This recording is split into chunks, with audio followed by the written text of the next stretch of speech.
remember that when you walk out of here. This next person has become a really great friend of mine. His name is Rogan O'Hanley, and I'm so happy. There's so many people that are fighting just so many different fronts of the same war. You know, I do what I do. I'm on stage. You know, there are people that give money and donate to causes to make sure that we can have a voice. It takes so many people to win a war. There are people that are online making memes to take really complex issues and break it down into just a funny meme. And Rogan O'Hanley is one of those people. How many people know DC Drano on Instagram? Yeah, he actually has a real name. It's not DC Drano, it's Rogan O'Hanley. And I want to show you a video of what he does.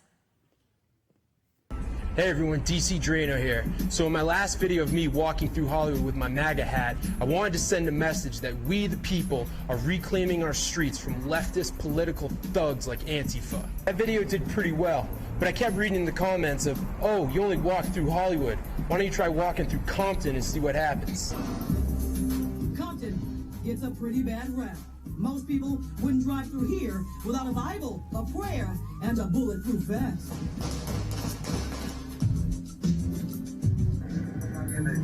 Well, let's do it. Today I'm going to be walking through Compton with my MAGA hat.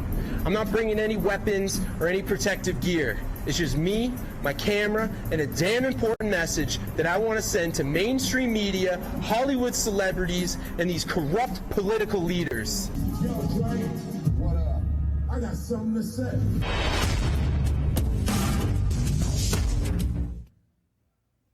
Without further ado, I'm sorry guys, he's not going to be here. He actually got shot in Compton. I'm kidding. With Rogan O'Hanley, also known as DC Drano.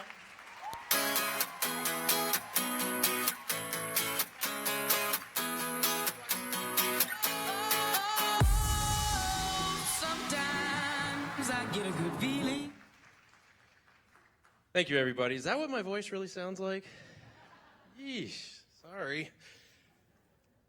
A lot of you are probably thinking, why would you do that? You're crazy. And you would have a lot in common with my mother. But I said, Mom, listen, this is your fault. She's like, what? I said, growing up, watching you with 3 kids, by yourself, no college degree, working multiple part-time jobs, waitressing, cleaning toilets, cleaning houses. She had no choice. You know, we even lived on welfare for a little bit. But watching her do what she did to raise her kids, you know, I learned that it's not about talking the talk when it's something you believe in or something you have to do. It's about walking the walk. So that's what I did. I took a walk. Not a walk I would recommend. And some people ask, you know, why did you do it? Were you just trying to provoke people? Were you trying to troll the libs? Kill yourself? I don't know. I said, no, it's none of that. I wanted to do something that would show just how much I believed in the message that I delivered at the end of that video, right? So it's not about the walk.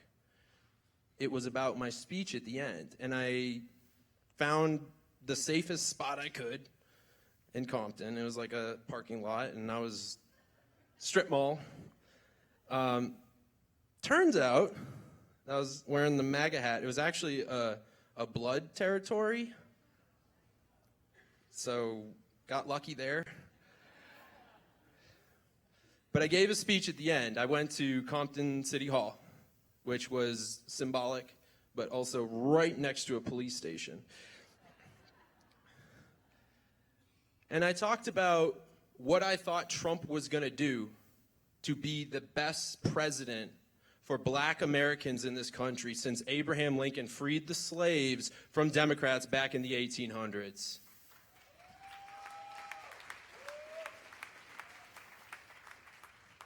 I said his economic policies are going to juice up the economy, that he's going to renegotiate these trade deals, and it's going to bring middle-class jobs back from overseas into America, that he's going to reform our prison systems, and that he's going to do more to unify this country along racial lines than Obama ever could.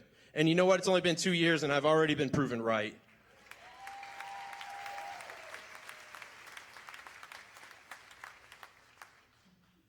He signed an executive order that's allocating billions of dollars in investments into low-income communities, okay? We have almost record low food stamps, but record high wages.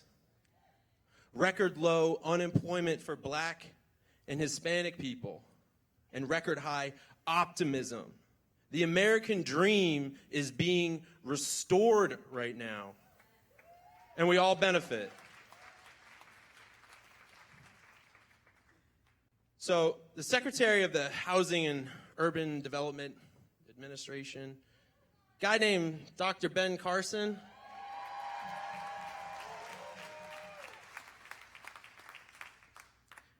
about a week ago, I think, he said he's going to put out a policy that is going to say illegal immigrants can no longer live in federal public housing.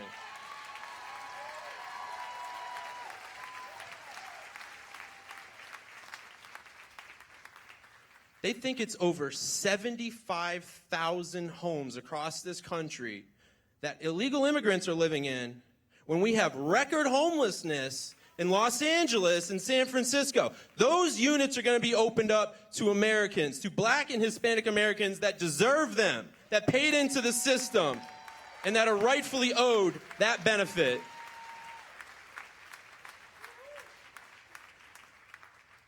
And I remember when I lived in Los Angeles, who here remembers on Hollywood's, Trump's Star on Hollywood Boulevard, right?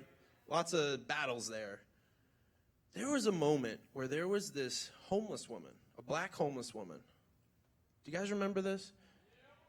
She held up a sign, and this group of leftist thugs started beating her up. They were kicking her while she was down. They threw her cart. They ripped up her sign. They were yelling at her while she was down, saying, "You got what you deserve. You spewed hate and you got hate." You know what her sign said? 20 million illegals in this country, and homeless Americans are sleeping on the street. And now that's being changed. Thank you to Dr. Ben Carson.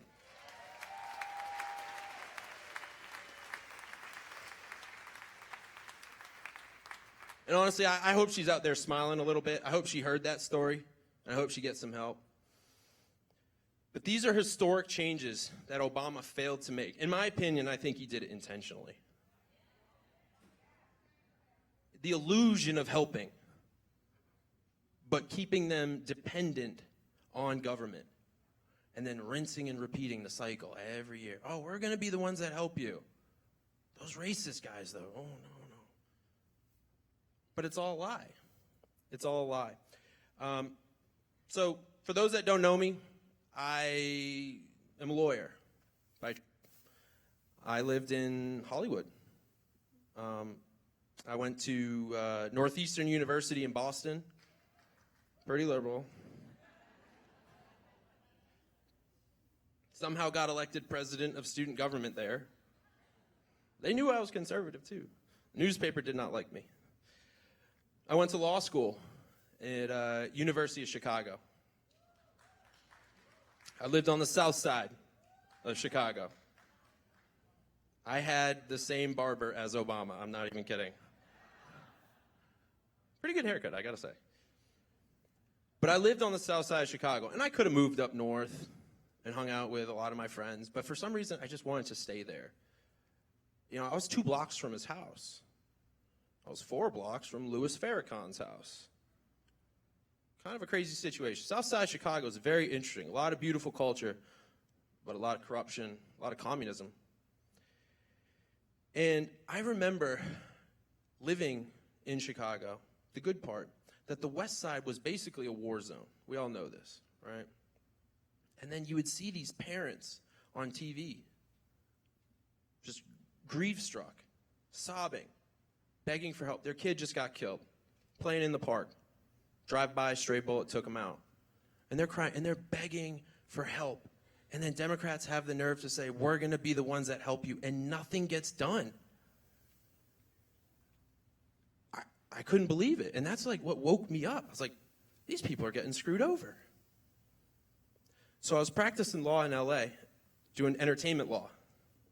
I was doing deals with Matt Damon, Ben Affleck, Harvey Weinstein. Don't worry. Nothing. But these people, they would get up at their political rallies, award shows.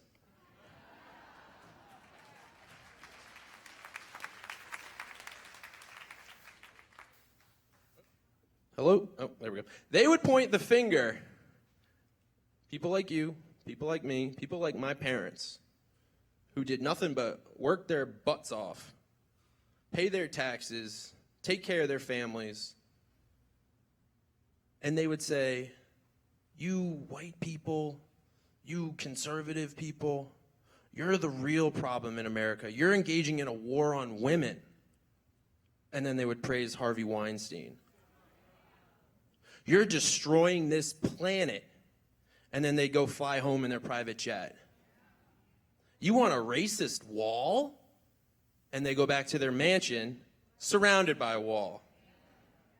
Give up your guns, but let me keep mine in my armed security. So I couldn't take it anymore. And I started posting on Instagram a couple years ago. And I've got, in a little over 2 years, over 500,000 followers. Just telling the truth. Because fake news, Hollywood, they're all lying to us. And it's something I want to hopefully inspire other people to do. If some random white guy that drives a truck and has a beard can post memes and then ultimately be speaking on a stage for BLEXIT, anything is possible. Okay.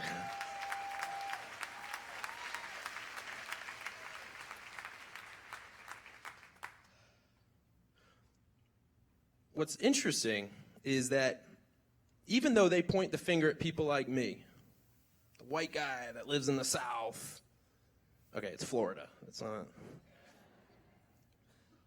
but to the north, that is definitely the South, not to Texas. I just couldn't take it anymore. And so I decided to move to Florida. I visited for a weekend, and I put in my notice at my job. I had a pretty cushy job. I was working really hard, getting way too much tax dollars taken out. I think I took home like 62% of my money, so I could pay $4.50 a gallon in gas, to drive on roads that broke my suspension, and then to go home and watch politicians say, you're the bad guy. We're going to help the illegal immigrants, and we hate you, but please continue to give us your tax dollars. 2 days after Hillary got elected, an email went around my firm. We're going to be holding a support group for people that are upset about the election. Adult lawyers needed Play-Doh and kittens. I guarantee they would not have done the same thing if Trump had lost, for Trump supporters. And so I felt like I was living a double life. I was posting these memes and then listening to these people in the hallway just say the worst things possible about Trump. And so I said, that's it. I'm out of here. The money isn't worth it. On the way out, a competitor law firm heard that I was leaving. They didn't know why. I never told anyone. I would get fired on the spot. And they said, can I just meet you for lunch, Rogan? I was like, okay, sure. And she said, what's it going to take to hire you? What would it take for you to come work for me? I said, well, the market rate is honestly like $400,000. That's how senior I was. But I think I'm moving to Florida. And she says, how about this? $500,000, and I make you partner.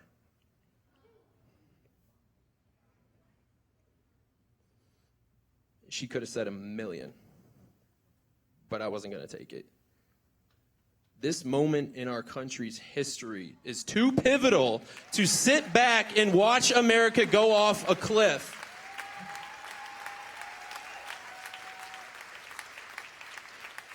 This is my public service. I said, we got 4 years to get this right, to protect this president, and to save Black America from 50 years of tragedy. This is our opportunity. This is what BLEXIT is all about. The time is now. It's right now. You can't put this off. You've taken the first step. You're here. And I thank all of you, and I respect you for that.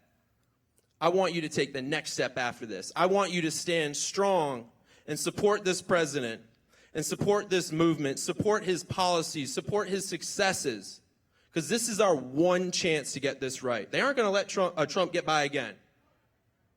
So we need to stand strong and get this done. I want to tell you a quick story before I finish. I've been doing some college speaking. I've talked at Kansas State, Colorado University, Arizona State, all within like the last 3 days, to be honest, it feels like. But I was speaking at Tatum University, which is right outside Baltimore.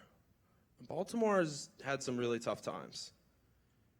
And the speech got interrupted by Black Lives Matter. There's about 15, 20 people. And they started chanting, and they said, "Why are you anti-Black?" And I'm like, of all people to call anti-Black, probably not the best choice. But I wanted to talk with them a little bit. They came in with rage, but I came in with love and dialogue. And I talked with them, and we talked about some police brutality issues, and I said, I'm just curious, how many people here think the Democrat Party has actually helped Black Americans over the last 40 years? Not a single one of them raised their hand. I was shocked. And I said, so why are you so mad at me? Why are you defending them? And I could see their brains that just like turn over. They're like, wait, what am I doing? But what that showed me is that we have an opportunity. We have Candace Owens leading this charge, and we have these people open to this solution. They are open to it, I promise you. If Black Lives Matter in Baltimore doesn't support the Democrat Party, then nobody really does when it comes down to it. So we've got this one chance. This is our revolution. This is a revolution. It's a peaceful revolution. It's a revolution that I don't think we've really seen since the 60s, 70s. And I didn't think that I was going to say this tonight. I kind of went back and forth with it. I think Candace Owens is our Martin Luther King.